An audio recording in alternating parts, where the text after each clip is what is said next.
Hello everyone, welcome to this video is part of a 10 minute a day series. और यहाँ पर हम CIB exam का important component bank financial management, इसका एक important topic that is uniform customs and practices UCP 600, इस पर discussion कर रहे हैं। तो ये जो UCP है, ये बहुत important exam point of view से कौन से सब टॉपिक से क्वेश्चन आते हैं, कैसे इस टॉपिक को प्रिपेयर करना है, क्या हमें पूरा का पूरा पढ़ना होगा, बहुत सारे फैक्ट्स है, सब कुछ पढ़ना ज़रूरी है क्या, we will see in this video. Okay, and साथ के साथ CIB एग्जाम की प्रिपरेशन और भी इजी हो जाती है if you have the idea of the previous year questions, most important MCQs and topics. तो इनका एक अच्छा PDF हमने बना रखा है which can download by clicking the link given in the description. तो please do download the PDFs from the description, ठीक है।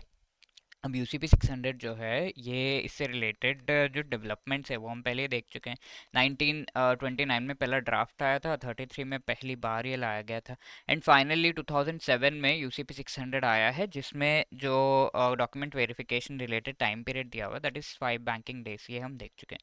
अब UCP 600 के मेन आर्टिकल्स एंड प्रोविजंस क्या है? तो ICC जो इंटरनेशनल चैम्बर ऑफ कॉमर्स, इसका पेरिस टास्क फोर्स के द्वारा थोड़े वेरिएशंस लाए गए थे। UCP 600 का हमने देख तो लिया कि पूरा टाइम पीरियड एंड डेवलपमेंट कैसा है, बट 600 जो नया वर्जन लाया गया है which is the latest one, इस से रिलेटेड अगर हम देखें तो 2003 में एक बैंकिंग कमीशन बनी थी, और ये बैंकिंग कमीशन ने रिकमेंड किया था कि we should go for changes in the UCP 500 and UCP 600 को लाने से रिलेटेड।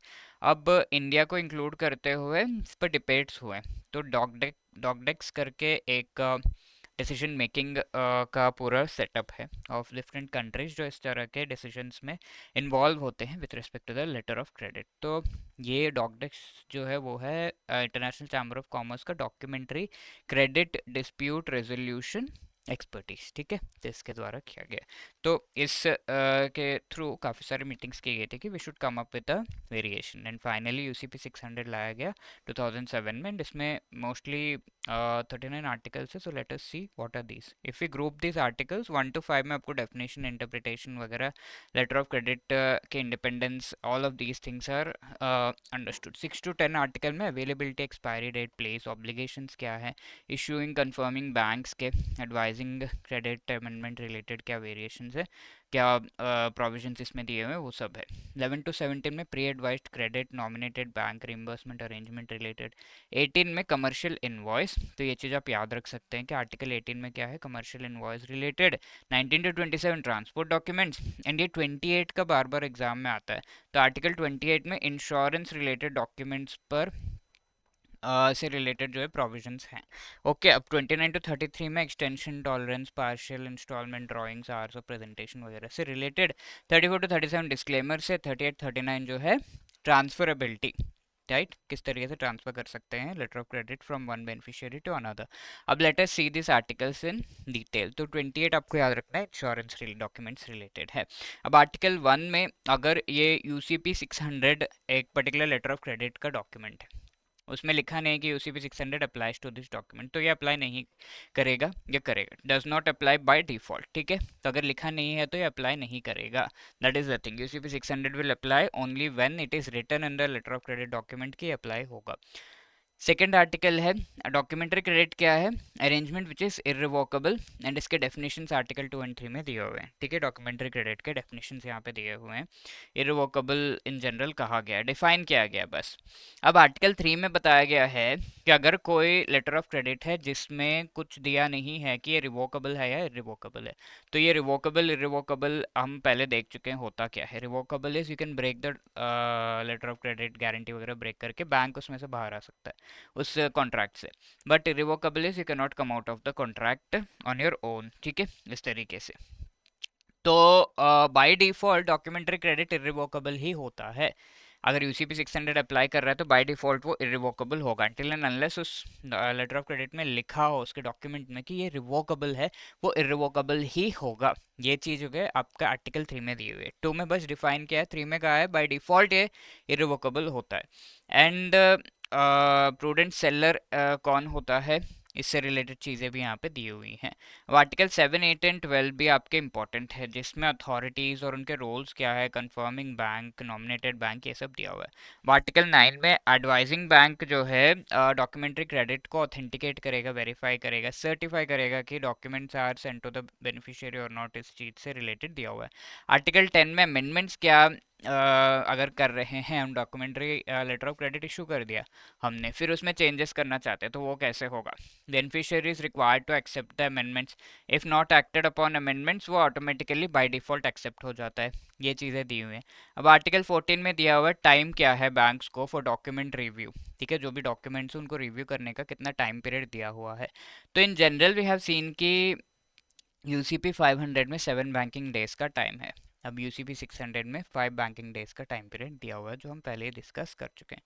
नॉन मैचिंग डॉक्यूमेंट्स है विथ वन अनदर, तो ऐसे केस में हम क्या कह सकते हैं, आर्टिकल 14 में दिया हुआ है कि यूसीपी 500 कहता है कि एकदम word to word, line to line match करना चाहिए, तभी सही होगा। डिफरेंट डॉक्यूमेंट्स में जो इन्फॉर्मेशन दी गई है with respect to the letter of credit, for example some amount दिया हुआ है कि 15,000 रुपीज़ यहाँ पर ऐसे ये होगा, पेमेंट करना है समथिंग, तो ये 15,000 has to be matching everywhere, line to line भी मैच करना किस चीज़ से रिलेटेड पेमेंट है। शुड नॉट बी लाइक 14,999 कह रहे हैं, ऐसा कुछ नहीं होना चाहिए। Line to line exact matching होना चाहिए, ये चीज़ कहा गया है यूसीपी 500 में। बट यूसीपी 600 में थोड़ा लूज छोड़ा गया है कि the essence should be same, ये आपको पढ़ के पता लगाना है।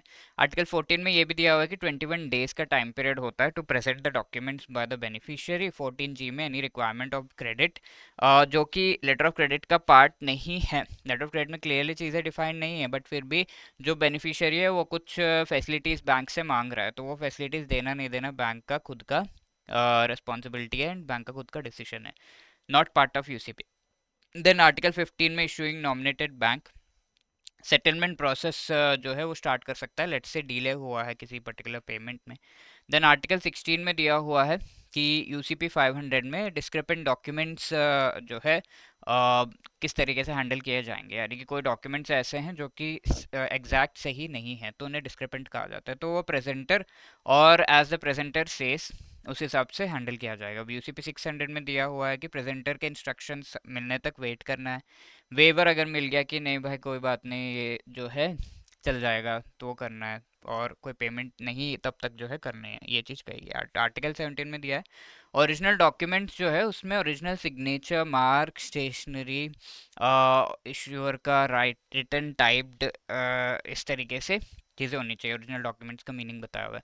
28 as we have seen insurance related है।